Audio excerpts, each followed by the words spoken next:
Bright QT. Every student matters. Till now, in electricity, we have studied about Ohm's law, which stated that V is equal to IR. That was the net conclusion we draw. Fine, where V is the potential difference, the SI unit is volts, I is the current, the SI unit is amperes, and R is the resistance, the SI unit is ohms. Fine.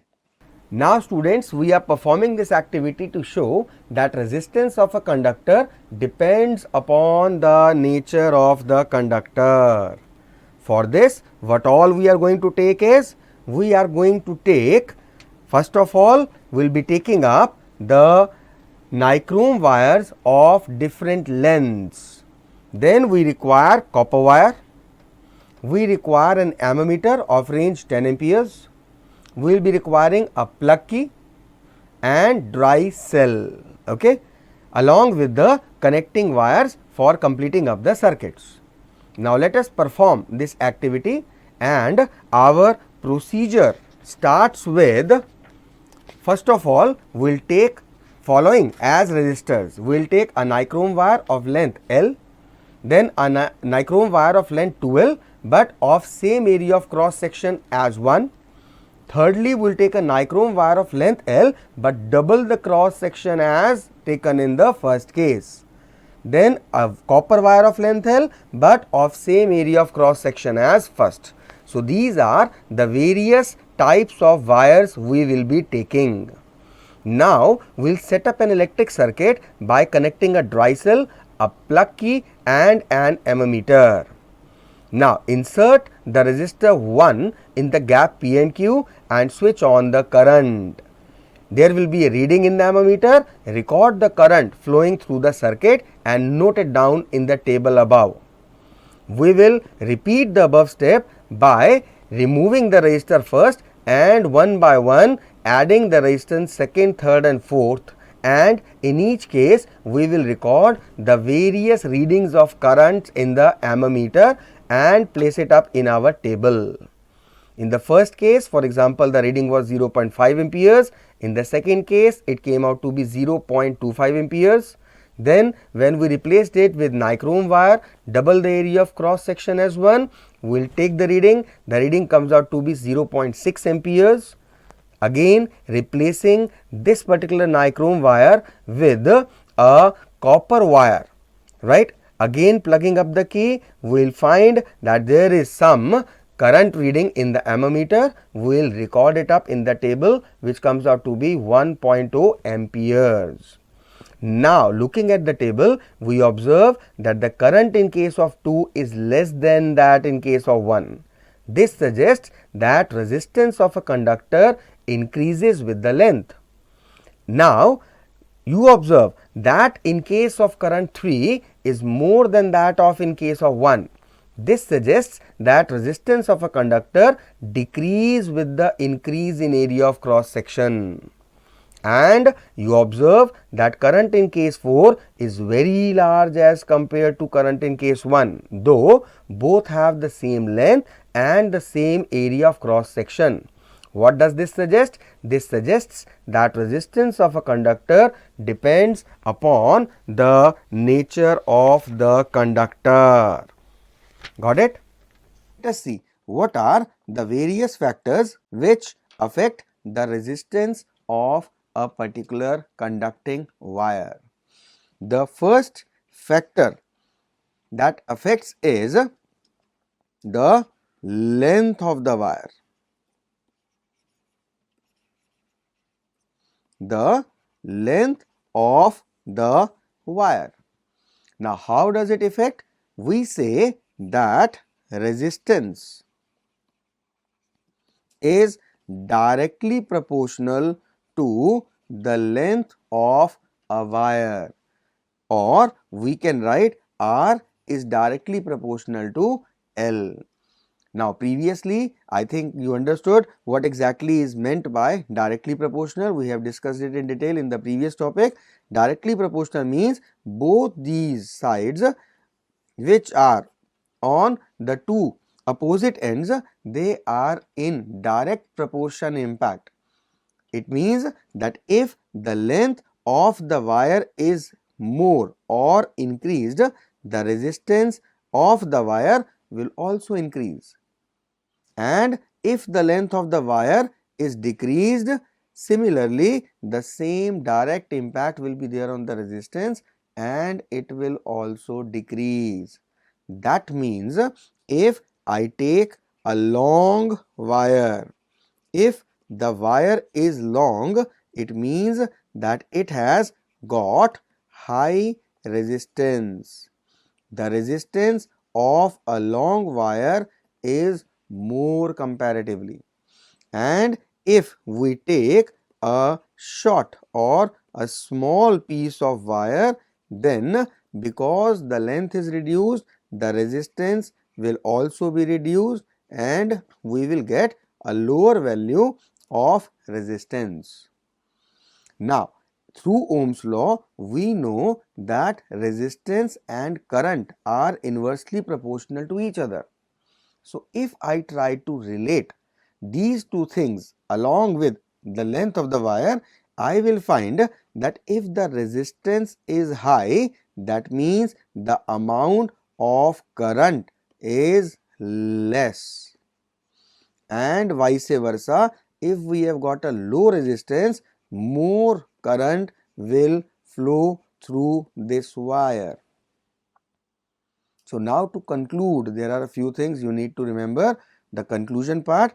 First, the resistance depends on the length of the wire, right? And how it depends on the length of the wire? It is directly proportional to the length. And similarly, there is another relation of resistance, that resistance is inversely proportional to current. So we can also say that length of the wire and current are also inversely proportional to each other. If I'll take a long wire, it will have a high resistance, due to which the amount of current flowing through it will be less. And if it is a short piece of wire, the resistance will be low, due to which more amount of current will be able to pass through it. Right? Now, we can conclude two things, or we may be asked two things. Another question, this was just for your understanding part, another question that you will encounter in your exams. Try to relate please, it's a very good question. We will be given two graphs. These will be VI graphs. Either I can take VI or I can take IV, not a problem, but I need to relate, I need to observe. Let us take us this first. This will be the question asked. We will be given two wires. This is wire A, this is wire B. You will be asked in the examination as to among A and B which is a long wire, or the length of which wire is more. Now, we have been talking the resistance and length till now. Fine. Over here, we are not finding any kind of resistance over here. It is just V and I. So now we will try to correlate this particular phenomena, this particular our observation and conclusion, that length is inversely proportional to current, because resistance was inversely proportional to current. So this relationship exists, and now making use of this relationship, we will see that in this particular wire A, if this is the axis for current, if I will take a perpendicular hypothetical, I see that this is the amount of current, this much, right? And in wire B, the amount of current is more. So the wire in which the amount of current is more, it means that it is posing less resistance. And if we are talking about less resistance, so less resistance will be in a wire which is short. A short wire of shorter length will pose less resistance, which will lead to more amount of current. So in wire B, the amount of current is more as compared to the wire A. That is why we say that B is a shorter wire. And what was being asked in the question? which among A and B is the longer wire? A will be our answer, right? With proper explanation as to how we are going to write it. A is a longer wire because the amount of current in A is comparatively lesser than that of B, and the length of the wire is inversely proportional to current. Therefore, A is the longer wire. The same question being asked, this is the second way this question can be asked. This is once again the same thing. This is wire A, this is wire B. Fine. Once again we will be asked which one of them will be longer wire or shorter wire, as the case may be. And now we need to relate where is the current. Now the things have changed. So you need to be very much observant and careful while attempting this question as to where the current is. Now the current is on y-axis, right?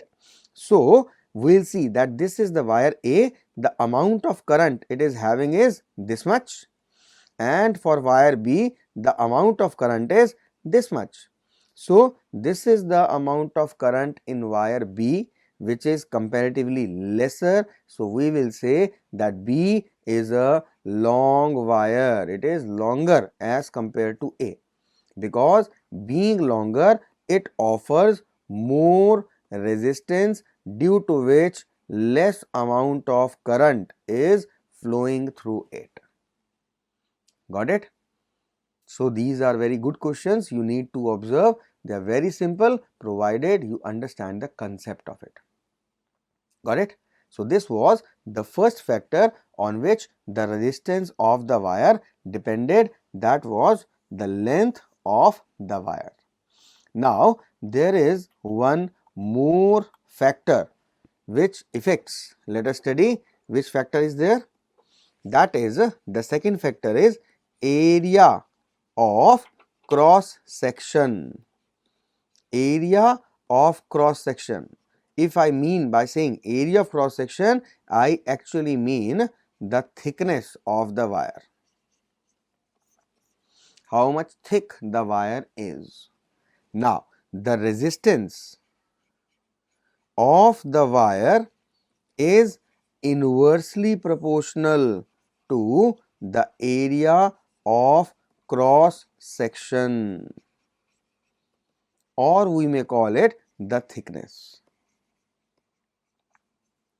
When I say that resistance is inversely proportional, because resistance is in numerator and area is in denominator, as we can see, when we say that area of cross section is inversely proportional with that of resistance, I mean to say that if the area of cross section is more, the amount of resistance offered will be less, and if vice versa, the area of cross section is less, then the resistance offered will be more, which indirectly concludes that if we have a thicker wire, if the wire is thick, means area of cross section is more, then the amount of resistance offered by this wire will be less.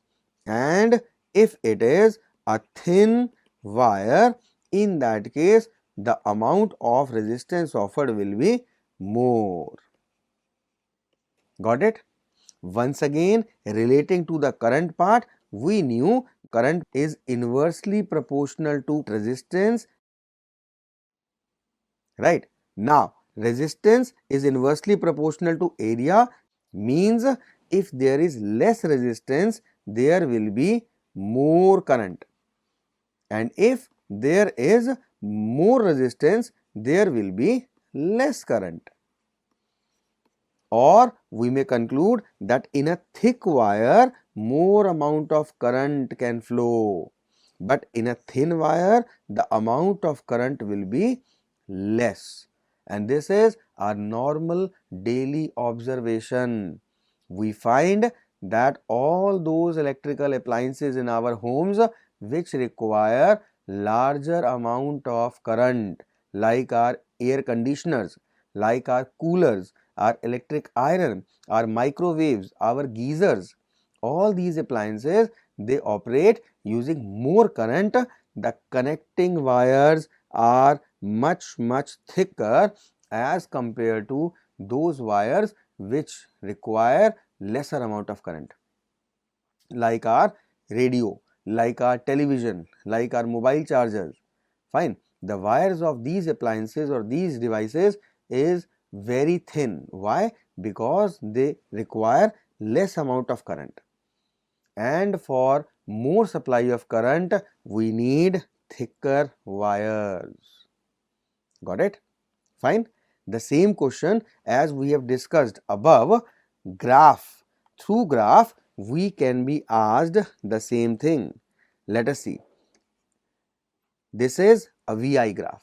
Alright, we will be given two wires, wire A and wire B. Out of these we will be asked which one is thicker, A or B. Fine, don't guess please. Fine, do not guess. Just try to relate. It's very simple. Just try to see what exactly is the underlying concept behind it. We have just taught that in thick wire resistance will be less, hence more current. So what we need to observe is simply in which wire the value of current is more. Just check out. In wire A, if I take it on the x-axis, the amount of current is this much, and in wire B the amount of current is more. So the amount of current in wire B is more, therefore more is the amount of current, lesser will be the resistance, thicker will be the wire. So our answer is B, that it is thicker than A, or A is thinner than B. Same question may be asked if only we will get the V and I interchanged, and because they have been interchanged, so will be our answer. Same, two wires A and B. Now in this wire, comparatively which is thicker? Of course which will be carrying more current, but the current is on a different axis now, so I will take the value on this axis. This is the amount of current in wire A, and this is the amount of current in wire B.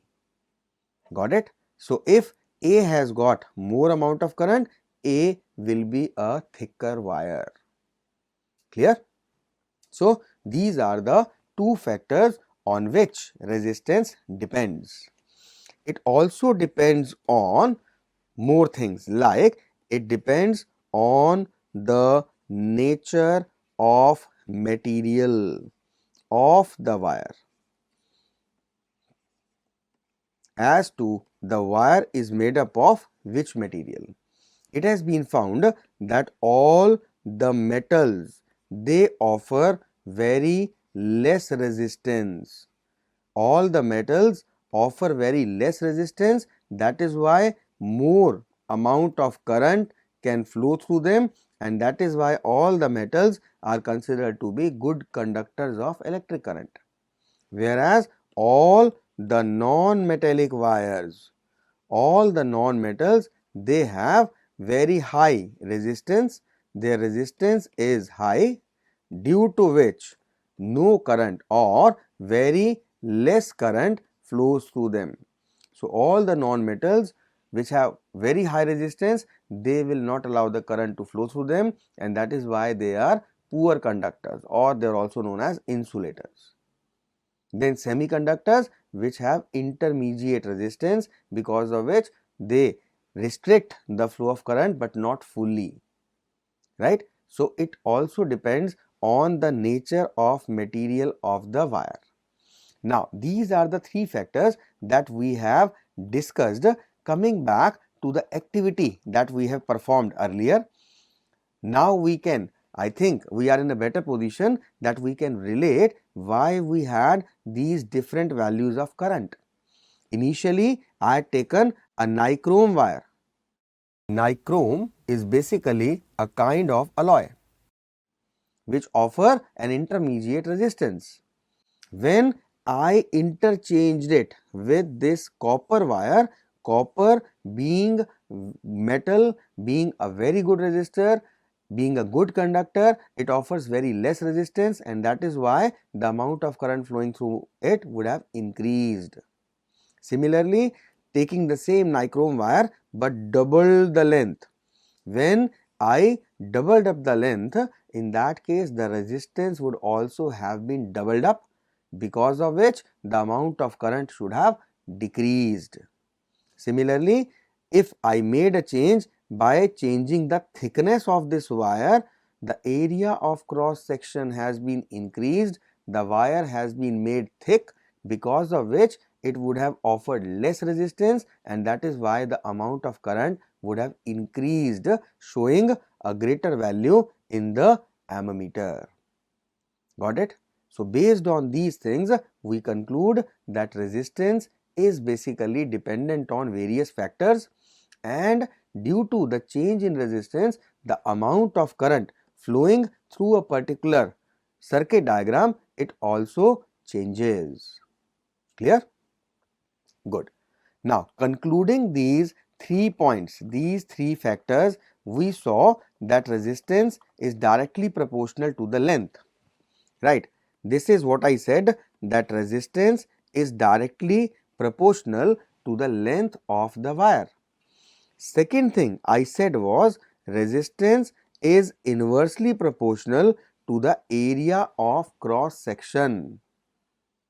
Fine. When I talk about area of cross section, normally we see and we take circular wires, and we know the area of circle is given by the formula pi r square, where I know pi is a constant whose value is 22/7 or 3.14.